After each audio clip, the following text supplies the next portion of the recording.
We've already seen how to think about something like 64 to the 1/3 power. We saw that this is the exact same thing as taking the cube root of 64. And because we know that 4 times 4 times 4, or 4 to the 3rd power, is equal to 64, if we're looking for the cube root of 64, we're looking for a number that number times that same number is going to be equal to 64. Well, we know that number is 4, so this thing right over here is going to be 4. Now we're going to think of slightly more complex fractional exponents. The one we see here has a 1 in the numerator. Now we're going to see something different. So what I want to do is think about what 64 to the 2/3 power is. And here I'm going to use a property of exponents that we'll study more later on. But this property of exponents is the idea that, let's say with a simple number, if I raise something to the 3rd power, and then I were to raise that to, say, the 4th power, this is going to be the same thing as raising it to the 2 to the 3 times 4 power, or 2 to the 12th power, which you could also write as raising it to the 4th power and then the 3rd power. All this is saying is if I raise something to a power and then raise that whole thing to a power, it's the same thing as multiplying the two exponents. This is the same thing as 2 to the 12th. So we could use that property here to say, well, look, 2/3 is the same thing as 1/3 times 2. So we could go in the other direction. We could say, hey, look, well, this is going to be the same thing as 64 to the 1/3 power, and then that thing squared. Notice, I'm raising something to a power and then raising that to a power. If I were to multiply these two things, I would get 64 to the 2/3 power. Now, why did I do this? Well, we already know what 64 to the 1/3 power is. We just calculated that. That's equal to 4. So we could say that this is equal to, and I'll write in that same yellow color, this is equal to 4 squared. This is equal to 4 squared, which is equal to 16. Which is equal to 16. So 64 to the 2/3 power is equal to 16. The way I think of it, let me find the cube root of 64, which is 4, and then let me square it. And that is going to get me to 16.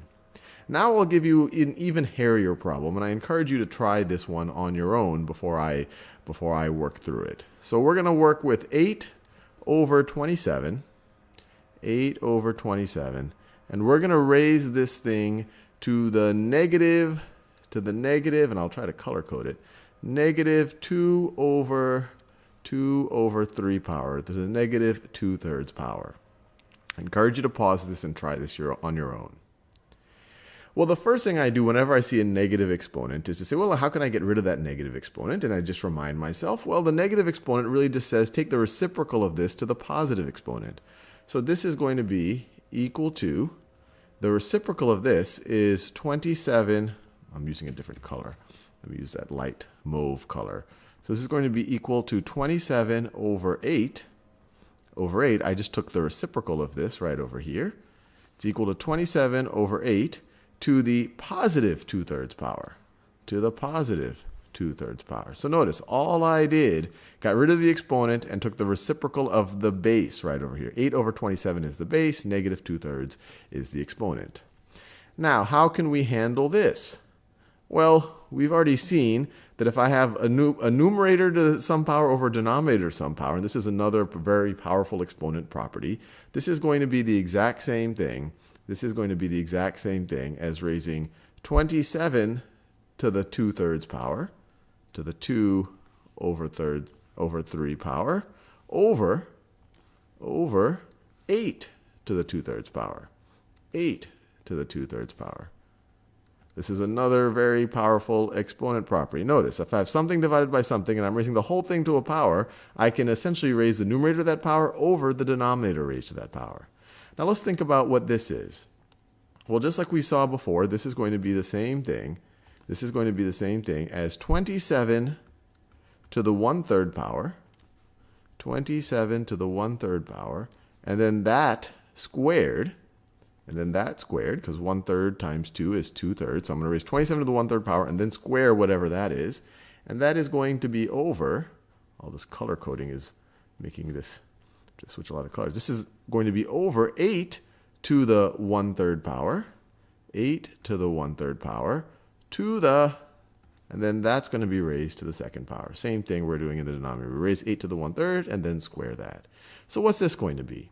Well, 27 to the 1/3 power, 27 to the 1/3 power is the cube root of 27. It's some number. That number times that same number times that same number is going to be equal to 27. Well, it might jump out at you already that 3 to the 3rd is equal to 27, or that 27 to the 1/3 is equal to 3. So the numerator, we're going to end up with 3 squared. And then in the denominator, we are going to end up with, well, what's 8 to the 1/3 power? Well, 2 times 2 times 2 is 8. So this is 8 to the 1/3 is 2.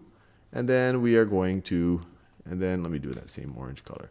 8 to the 1/3 is 2. And then we're going to square that.